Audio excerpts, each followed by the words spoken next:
do it. Happy Tuesday, guys. Always good to be back. And reliable lending. You guys are always reliable to lend people. You guys are full of chesed, always lending. It's amazing. And wish you guys a lot of blessings. Today's Tuesday, once again. This year is a Tuesday shiur, which is a day of double blessings. When God looked at Tuesday, it was a day of double blessings, double kitov. The only day that God said good twice. And Tuesdays also correspond to the sphere of Tiferes, which is beauty, which is compassion. So every day we come is a day of compassion. And this week is the sixth week of Sfiras Omer, which is the week of Yesod. Yesod is the week of foundation, of bonding, of connection. This week I also brought my good friend Aron Aba here, because you guys asked a lot of questions about Kabbalah. And the person who I know is well versed in Kabbalah is Aron Aba, probably the person who knows the most. And he's going to take over. He's going to answer all your questions about how to connect with your soul, how to sense your soul, how to get prophecy, how we can see godly revelations. He's the man. I'm just going to tell you a little bit about this week. This week is Yesod. Yesod is bonding, connection. All the spheres we spoke about till now are all very nice, but they don't actually kick in until, without Yesod, you don't have the foundation. You don't have the glue. You don't have the bonding. Like if you love somebody, the love that you have is only limited if you're not bonded with a person. If you love somebody without the bonding, it's not going to be endurable. It's not going to be real. You got to have the bonding as well. You got to bond first, and then after bonding, when you have the bonding, the love will endure, the fear will endure, the compassion will endure. So today's compassion mixed together with foundation, connection, which is very important. So that pretty much today is all about connecting with somebody through being compassionate to them. And compassion means that you feel their pain. It's not just to love them, but you have to feel their pain, feel what they're going through. Be with them, be present with them. And this is compassion within bonding. So if you have somebody you want to have a deep connection with, if you want to gauge your relationship with somebody, do I feel his pain? Am I really there? This person's going through his struggles. Am I there with him? Am I experiencing it with him? And the exercise for today is to go feel for somebody that want to bond with. Not just be bonded with somebody, but actually try to be compassionate and connect with them through stepping in their shoes and trying to experience their life experience. And this is today's exercise. Think about someone in your life that might need a little bit of compassion, a little bit of empathy, and do it in a bonding way. Do it in a way where you really want to be present and connected to them. Not just external, but have a deep internal. And the one difference between Yesod and the other 5 spheres we mentioned till now is the other spheres are all you doing chesed to this person, you doing vur to that person. It's all about two individuals. Yesod is about merging, about mergers. There's no separation here. It's all about unification. That brings it all together, Yesod. Now I'm going to hand over to Abba, and Abba is going to talk a little bit about Kabbalah, and then you guys can ask your questions. I know you guys have a lot of questions. And yeah, we'll keep the video running because people want to see this. Okay. You want to do questions first, or you want me to just give a quick rundown on Kabbalah? Let's start with a little rundown, brief. Yeah, okay, so the Kabbalists believe that Kabbalah has pre-existed the written Torah. Okay, that the Kabbalistic techniques and all the mysticism of Judaism precedes all of the halachot and all of the commandments and everything else. Okay. You come to the circle. Huh? Yeah, slide in a bit. All right, this is very intimate. It's a very intimate shiur. So there's 3 major sfarim when it comes to Kabbalistic texts. One is Sefer Yetzirah. You've maybe heard of it. Okay. Written by Avraham Avinu. Well, that's the legend. We don't really know who wrote it, but the ancients. Actually, the Saadia Gaon, who was the greatest of the Gaonim during that time, said that the ancients said that Avraham Avinu wrote it. Some believe that he got it from Adam Arishon, that Adam Arishon was one who actually wrote it. The Sefer Yetzirah is all about the Hebrew language, okay? And basically, this book right here I recommend for anybody who wants to look into it. It's by Aryeh Kaplan, who was a genius. He was mamish Kabbalist par excellence, and he died way too early. He was an engineer. He was super smart, both secular fields and in the Jewish traditions, and especially in the Jewish mystical traditions. This sefer is full of commentary. So if you read the sefer and the commentary, you'll get a good idea. Sefer Yetzirah is very short and condensed, but it's very elusive. It's not so easy to understand. So you need to have like guidance through it to understand it. But basically, what it comes down to is it's a book about meditation, about meditating on the names of God and meditating on the letters in Hebrew, and also about mantras. Mantras, you know what mantras are? Mantras are like if you were to take Hebrew and let's say Amen, the word Amen. So you would sound it out very slowly, very deliberately, and you would do it over and over and over again in order to get yourself into a meditative trance. Okay. I had a rabbi, the very first rabbi that I ever came across said something very profound to me to change my entire perspective on God and reality. He said that and this was also during a Kabbalah class open for the public, he said, if God were to have a place, where would it be? Where's God? So he said it's very simple. He's in the mind. He's in your mind. Because the only reason you know about God is because of what you were told. And the only way you can even come to an understanding of God is through the mind. So everything about God is in your own mind. So in order to connect with God, you have to use your mind. That's the only way. Because God's not in the world openly. We know he's here, we know he's everywhere, because the very definition of God would be an omnipresent being, somebody who's not bound by limitations. Somebody who dwells in a space is bound by limitations. So when we learn Torah, and the Torah says God came down on the mountain, the Rambam's very clear in Moreh HaNevukim that is a very childish and immature way to understand scriptures.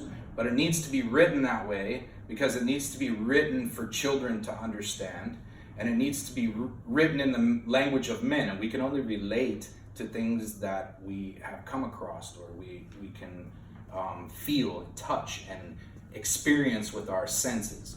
So when it says God came down, it's really a concept. It's not necessarily that God inhabited space and he came down from the heavens, or that he dwells on a throne. All these things are conceptual. They're all for the mind to connect.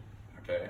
So when you read prophecy in the Torah, you see that they had dreams and they had visions and they saw things. They saw angels, and they saw chariots, and they saw fire, and they saw smoke, and they saw all these physical things. But they're really conceptual, and they need to be understood conceptually. So that's why it says that Moshe saw very clearly through like a clear window. The prophets after him started to see their visions were much more confused and much more muddled and much more dealing with physicality, where Moshe's visions were much more pure, much more dealing with knowledge. Remember, Moshe is Das, he's knowledge, so he has to have intellectual stimulation. Okay, so Yesod, the rabbi is talking about Yesod. Yesod can be the Yud, Sod, the secret of the Yud. Why? Because the Yud is Chochmah, right? Chochmah is the word of God. It says that it's in the Tanakh, the word of God is metaphorically seeds that you plant into the ground, okay? So the Hebrew language has power in it. The Kabbalists say that the entire world was created with the Hebrew language. So that language is imbued intrinsically with divine power. And that's why the Torah was given in that language. That's why the names of God are in that language. Okay? And so basically what it comes down to is that Kabbalah is all about trying to connect with God. Trying to connect through prophetic visions, through meditation. And the techniques are out there, and the great Kabbalists understood them, and that's how they were able to get into meditative trances. When we teach in Chassidut that when a Rebbe gives a mimer, he's not really there. is going up into the heavens. He's receiving information and he's bringing it back down for us. And there's stories about how a Rebbe would say a mimer over it, they would choser it, right? They would bring it back to the Rebbe, and the Rebbe wouldn't remember that he said that, and he would have to meditate on it again in order to get the idea that he had come down with. The RE, there's a story told of the RE that he was at a table once at a freind with his students. He went into the Vekas for a couple of seconds or a couple of minutes, and he came down and he explained to them, in order to explain everything that I saw, it would take me 80,000 years to explain to you. Within a couple of minutes, he was able to get all that information. So there's a couple of books. This book, Sefer Yetzirah. This is another book, Meditation and Kabbalah. Same author. Same author, Ari Kaplan. He's the most lucid, the most comprehensive when it comes to English speakers. And I'm just going to read you one paragraph here. He talks about the schools. He says, it is universally accepted by the Kabbalists that the first ones to engage in these meditative methods were the patriarchs and prophets who used them to attain enlightenment and prophecy. Although there are many allusions to this in the Bible, the scripture is virtually silent when it comes to providing explicit descriptions of their methods. Still, if one looks at the appropriate texts, one can gain considerable insight into the methods that were in use in the time of the prophets. Now, there was a school of prophecy. It speaks about it in the Tanakh. During the times of Obadiah, there were prophets by the hundreds. Achav was killing them off. Jezebel was killing them off. They wanted to get rid of them. So Obadiah took 50 prophets and hid them in one cave, and he took another 50 prophets and he hid them in another cave. And during that time, there were such prophets as Elijah, Elisha, his disciple, great big prophets. Now, there was a school of prophecy, meaning that it was taught.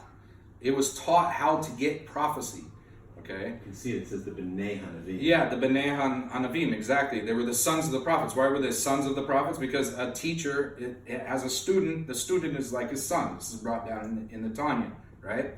So they were taught how to get prophecy. Now, how do you get prophecy? So the Rambam explains, you have to be a very pure individual. You have to be extremely holy, and you have to separate yourself from ungodliness, okay? So the prophets would practice asceticism. You know what asceticism is? Asceticism is like going into the woods and not having anything but maybe a pair of clothes, and eating the bare minimum, drinking water, eating bread maybe, or maybe not even eating at all. Fasting was a big thing for prophecy, because you want to buffet your physical body. You want to kill any physical desires you have. You have to become very spiritual. So you can't have desires for sex. You can't have desires for food. You can't have desires for pleasures of this world. Everything to you has to become unimportant. The only thing that is important is your connection with God, and that's it. No addictions. No addictions, nothing, no kind of taivas whatsoever. And so they would go into caves where you have sensory deprivation, okay? Nowadays, getting into tanks, sensory deprivation tanks is a big thing. People pay money to do it nowadays. Why? Because we live in a big city. As soon as you go outside right now, you're going to get inundated with all kinds of senses. Your ears, your eyes, smells, touches, all these kind of things. Even when you're walking, you're feeling the concrete underneath your feet. All of these things are physical things that affect you, and they're putting input into you. You're receiving these things, right? So it's a very known teaching in Parsha Shoftim that you're supposed to put guards in all your gates, right? Policemen at all your gates. So Kabbalah teaches that you have ears. Your ears are your gates. So you're not supposed to listen to Lashon Hara. You're supposed to only listen to godly things. You're supposed to listen to Torah. You're supposed to listen to shiurim. You're supposed to listen to nigunim. Things that make you think about godliness. It says in the Shulchan Aruch, you're not allowed to smell the perfume of a woman. Why are these things brought down? Because it's trying to teach us that in order to become holy people, in order to become godly people, we have to destroy these taivas within us, okay? So you're not allowed to look at the pinky finger of a woman, okay? These things are, when the Kabbalah teaches that when a person looks at something, his soul goes out and encompasses that thing. So if you look at something impure, you're bringing impurity into yourself because your eyes are gates that are receiving knowledge and information. Okay, so that's basically the nuts and bolts of Kabbalah, what it's all about. Kabbalah, it used to be that you couldn't learn Kabbalah. Only a few people could learn Kabbalah at the very top of the top. It used to also be that you had to be 40 years old and you had to be married. Now, why is that? Because Kabbalah deals with sex, okay? It explains everything through sex. It explains that the Shekhinah and the Eibishter is the female and the male side, and we want a yichud between them. We want a yichud between Yisrael and the Eibishter, and there's a marriage there, right? It's explained in the Gemara that when the Jews committed idol worship, they were committing adultery against God because there was a intimacy there, okay? And that's what Kabbalah is teaching us. To everything, there's a male and a female aspect. Even this conversation right now, I'm acting as a male aspect by speaking, okay? Because I'm giving. That's Yesod. Yesod is the male member. Malchut is a whole, is a nekeva. It constantly receives. Rachel says she is crying constantly because she just wants and wants and wants and wants. And that's what a woman is. A woman wants physicality. She's just never, the eye is never satisfied with seeing, Sefer Kabbalah says, and the ear is never satisfied with hearing. All of that sensory stuff is just, you're never satisfied. You can never get enough. You can never have enough money. You can never have enough cars. You can never have enough houses. You can never have enough women. Solomon went through all of this, right? So the thing is you have to cut that off. You have to cut those desires off. You have to desire nothing but God, right? It says the Alter Rebbe would go into the Vegas, he was fall on the ground, and he was, I desire nothing but you. I don't want your Olam Haba. I don't want this. I don't want that. I just want you, okay? Because if you have God, you have everything, right? So that's basically it. And in order to understand, the reason why in generations past it was you had to be married is because the Mittler Rebbe says in Shar Yichud, famous mimer about creation, that a person cannot have an emek hamasag. You know what an emek hamasag is? A depth of understanding, unless he experiences it. Okay? So until a person experiences relations, he can't understand relations and the depth of the connection and what's going on, okay? And so that's why in generations past, but in our generation, we're in the Yesod, we're in the 6,000 millennium, which is the 6th Sephira is Yesod, and our Nisayan, our test, is sex, right? That's why there's so much pornography all over the place. That's why that you're dealing with homosexuality all the time. You're dealing now with transgender stuff. It's starting to erupt to the surface, all of these sexual things, because that's the test of our generation. And the test is are we going to fall into it? Are we going to get addicted to it? Okay? Which then renders us an unfit vessel. Because you can't have Zerah Levatala and have prophecy. That's why Moshe Rabbeinu separated from his wife, because if he's having relations with his wife, he's unclean and he can't get prophecy. And he wanted to be receptacle to prophecy at all times. Yehoshua was the same way. Yehoshua married Rachav. You know who Rachav was? Rachav was a prostitute from the time she was 13 years old. She was a Goya. And she had relations with every king in the land of Canaan. And it says of her that after a man had relations with her, if he heard her name again, he would have carry. You know what carry is, right? Okay? So she was extremely beautiful. She was one of the 4 most beautiful women in the entire world. And Yehoshua married her. But the Abishur chastised Yehoshua because he was spending too much time with her, because he was infatuated with her beauty and everything else. And he was neglecting his Torah study and neglecting Yisrael. And he wasn't in a place he needed to be in because he was the leader and he was the one receiving prophecy at that time. Okay, so this is of the utmost importance when it comes to Kabbalah and receiving prophecy and having dreams and meditations. I'm sure Rachel did tshuva before she married Yeshua. Yeah, she converted. I'm sure she Yeah, she converted. The whole incident with the spies, the sages say at that time she converted.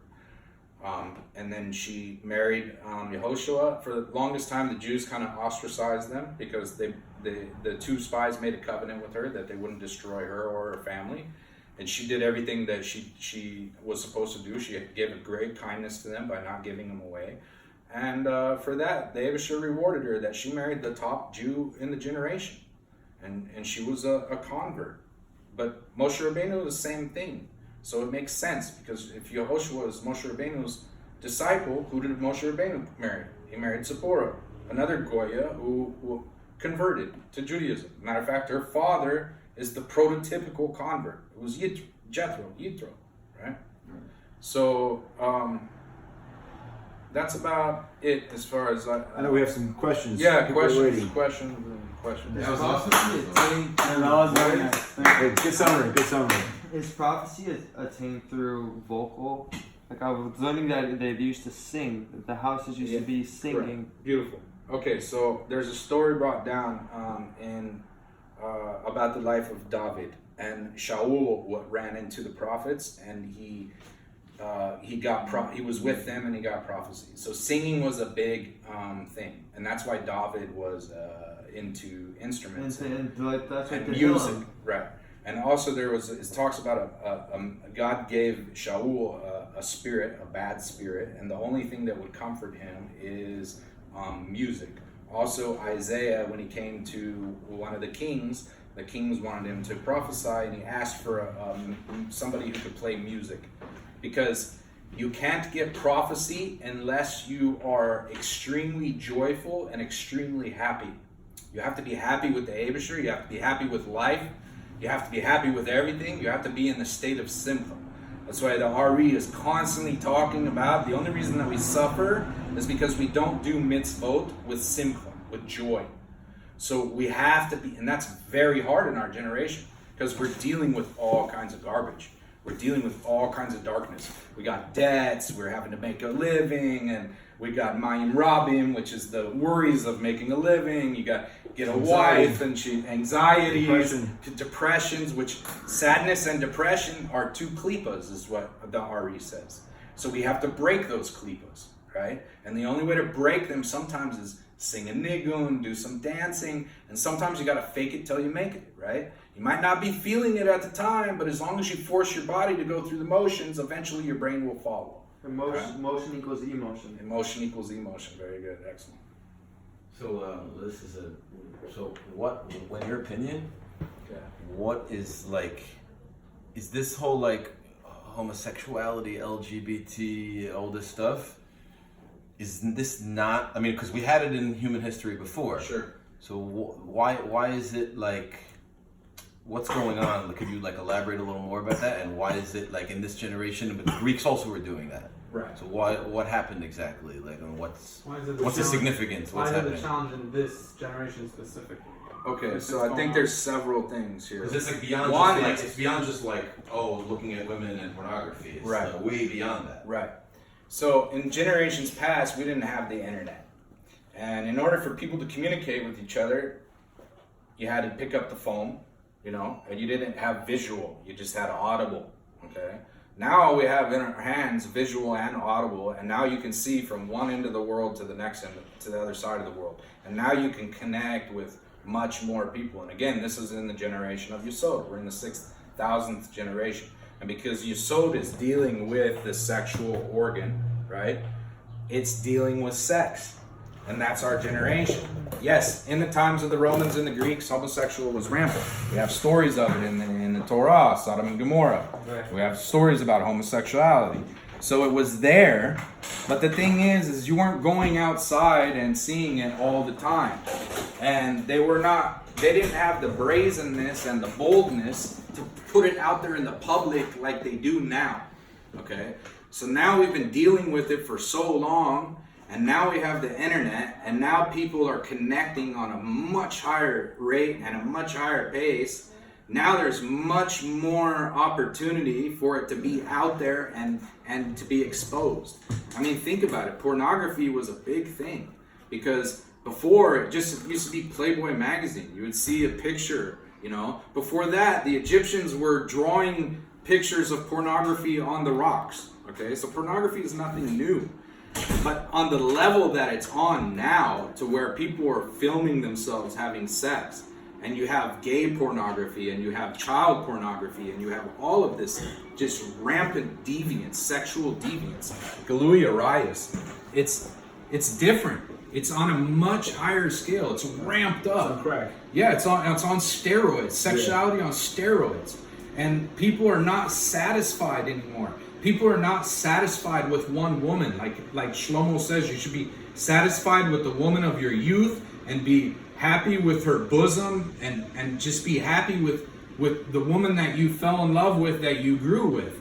But nowadays, because divorce is like on a 50-50 rate, 1 in 2 people is going to experience divorce. It might even be higher than that. And now it's infected the freind communities also. It used to be Jews were immune to it because of our techniques of dating and how we went through marriage. It's not that way anymore because we're also getting infected with this sexuality. There's plenty of freind people who are watching pornography, who are masturbating. What's the solution? The solution is, once again, you have to exercise self-control. You have to realize that you are in control of your body. You don't have to watch pornography. You don't have to play with yourself. You don't have to practice autoeroticism. You don't have to do this stuff. It's a choice. And when you are doing it, you are trading a few moments of pleasure for massive viruses. Like, think of it as a computer. You know? Sometimes you go on a porn site or whatever, and all of a sudden you get a virus in your computer, and your computer is infected. And now you're screwed. And now you're getting pop-ups all over the place, and you're getting inundated with all kinds of crap. Well, it's the same thing. Every time you masturbate, you're bringing in, you're getting rid of divine energy, potential life, which the greatest mitzvah of all is to create life, okay? And you're opening yourself up for klipa. You're opening yourself up for demonic entities, for negative energies, okay? And it's affecting you, whether you realize it or not. And now when you go to have a relationship with a woman, now that relationship is infected because the mind is the greatest sexual organ that you have. Guys are not able to get erections nowadays because they've watched so much porn that when they're with a woman, they can't get aroused because they've already been hyper aroused by something that has been sensationalized and been fake, Hollywood. right? So they're married to Hollywood. it's polluting us and it's poisoning us, and we don't even know the effects of it because the pleasure, the sages say that the pleasure that you get from an orgasm is 1/60th of Olam Haba, Gan Eden, okay? So there's a divine pleasure, that's why it's so pleasurable. And so there's a divine pleasure that you're getting every time you ejaculate. And that pleasure is so addictive that you just want to chase after it and chase after it and chase after it. But what you don't realize is you're not chasing after the physical pleasure. You're chasing after that 1/60th of divine pleasure that's emanating from God, from the Garden of Eden. Okay? And that's what you're really craving. But we have to know this. And unfortunately, we've been deluded. We've been duped. We've been sold a bill of sales of something that's false, Right. through false propaganda. Look at all the Hollywood. Hollywood sells everything through sex. Everything. They can get you to buy anything by showing you a naked woman or a half-naked woman. Okay? Just to offer a practical suggestion that I know a lot of people have done this. If you have a good friend, somebody that you trust, somebody that you're open with, a chaver or a mashpia, and you get him to put a filter on your phone. You go into the settings, there's ways to filter phones. He has a password. There's different opportunities. There's actually a website that will come to me in a second that has a lot of practical solutions. Let somebody put a filter on your phone. They have the password, so you can't go to those places. Then it's not a temptation anymore, because having it in the palm of your hand is so difficult, almost impossible to expect somebody not to fall. It's really ridiculous how easy it is. It's not even fair. But if you have somebody that you connect with, you put a safety on his phone, he puts a safety on your phone, and at least a big chunk of the challenge is gone. Makes it a lot easier to deal with this. There's ways of doing that, but also I think that even those techniques are not really effective, because you'll find a computer, you'll find something. Right. Yeah. You know, It'll cut it back. on the street anyway. yeah, and it's everywhere. You walk around New York, you see pizzas everywhere. You see Right. women are wearing short tops, and it's now even creeping into the freind community. They're getting lax and lax on their dress, and so on and so forth. So I think that we have to start practicing asceticism. What I would like to start seeing is camps of places where you go, where you turn in your phone, you don't have any access to the internet, and you stay for. See, the thing is, you have to get, in order to form a habit, okay? You've formed a habit looking at porn and masturbating for so long, it becomes like second nature. Even when you don't want to do it, you're going to do it. Because you'll feel like crap afterwards, but you're going to do it because you want the pleasure. It's like a drug addict. It's an addict. You know, the guy knows the drug is killing him, but he's still going to go do it. And even though he might have friends around him trying to protect him, he's going to find a way to get around his friends and get to the drug, right? So I think that you have to be strong in your mind, and you have to realize it's all coming from the mind, and you have to know that the benefit is better than the deficit, right? You have to weigh it out, okay? A lot of people just don't think that porn and masturbation is harmful to them, and they justify it in whatever way they can, okay? But it's extremely harmful, and that's why the sages made such a big deal about it. They said it's like murdering people, you know? And that's why they killed the spirit of idol worship, and they went to go kill the spirit of Gilu Urias, but when they killed it, people were not mating anymore. Because the Gemara says that a person wouldn't eat, sleep, or have sex if it wasn't for the Yetzer Hara, for the Nefesh Bahamas, because it's a primal animalistic instinct, okay? And our job as divine beings is to take the animal and harness it, right? So now we have to take sex and we have to channel it to the proper ways, okay?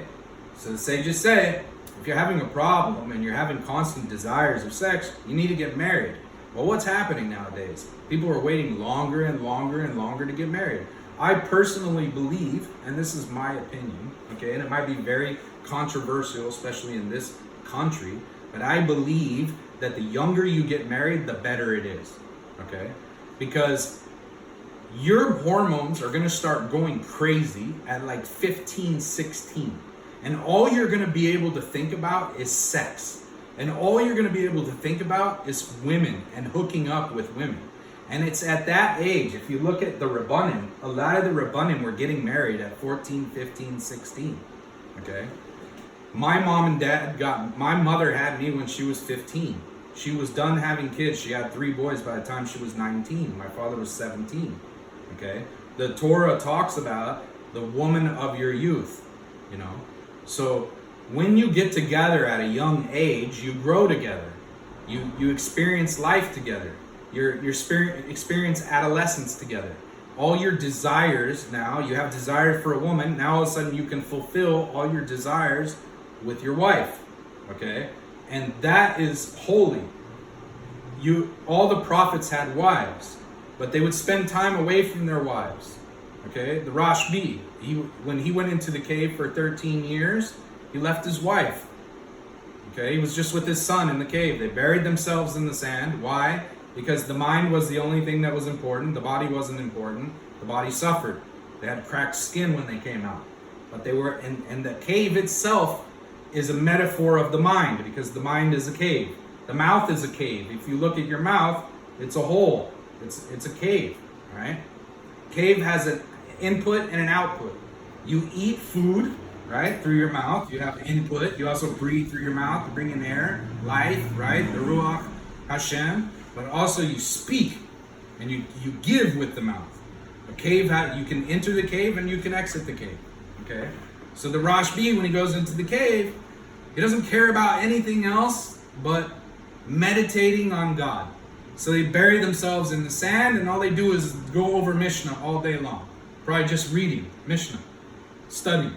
Okay? They're doing mantras. They're reading it over and over and over again. The Gemara says you learn something 101 times, you're going to remember it. You'll never lose it. Why? Because Samech Mem, which is the angel of forgetfulness, his gematria is 100. So in order to go out of his realm, you do one more than his gematria, and you'll remember it, you'll retain it. Okay? So they would say something over and over. This is where the mantras are coming from.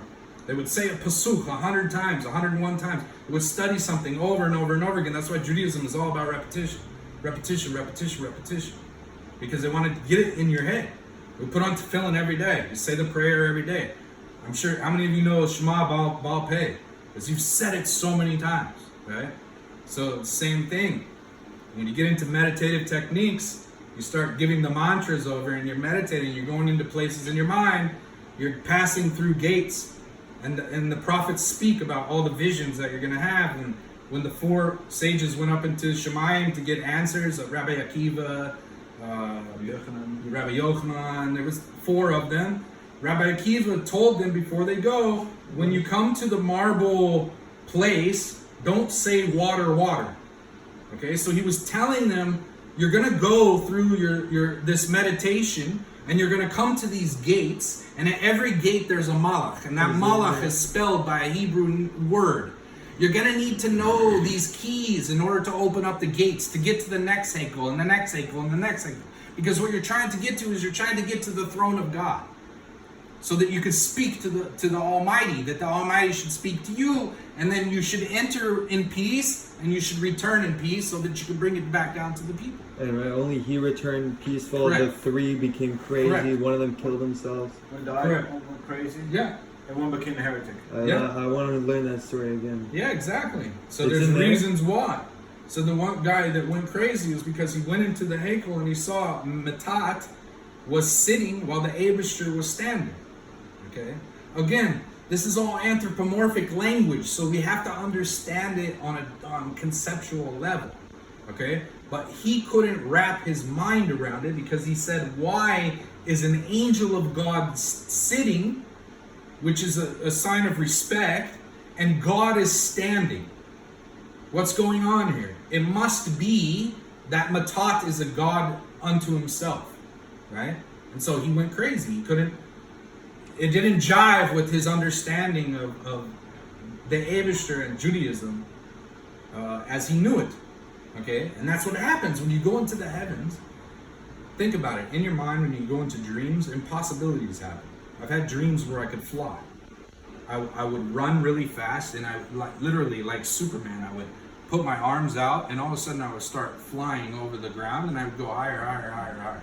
And then I have another one where I flap my arms like a helicopter, you know, like flap, flap, flap, flap, and like a bird. And then all of a sudden I start levitating up off the ground. I get so high, I get scared. I want to come down. Now, that's impossible. But this is why my rabbi said that God lives in the mind, because in the mind, anything is impossible.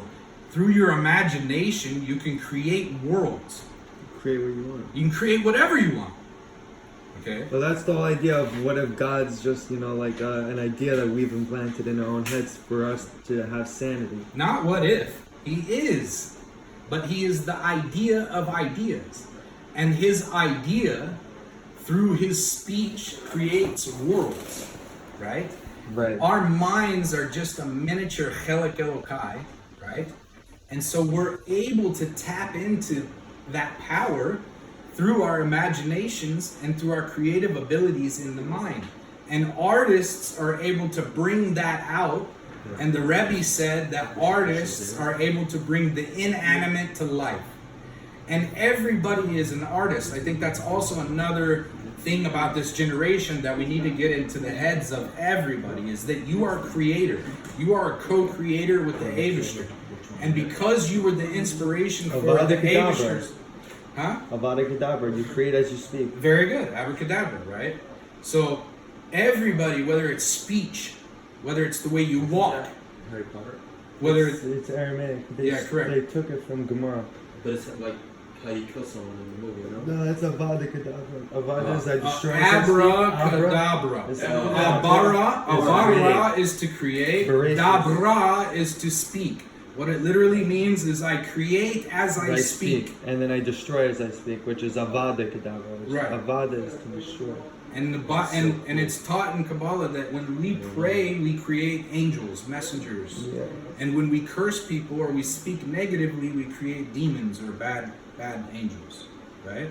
So we have to realize that we're creating through our speech, and also we're co-creators. So everybody has an artistic value to them. You were the inspiration for the Abishter's art, which is creation. You go outside, you see trees and flowers and birds and animals. That's God's art. We're imitators, so we imitate God, right? We were created in Selam Elohim. So we are all artists, but we don't know it. And it's in this generation that we need to start embracing it and come to the knowledge that we are co-creators and we are artists and we can create beautiful art. Your life is your art and it will be as beautiful as you make it. You have decisions every single day. We're gonna have to cut you off. Yeah, But, I can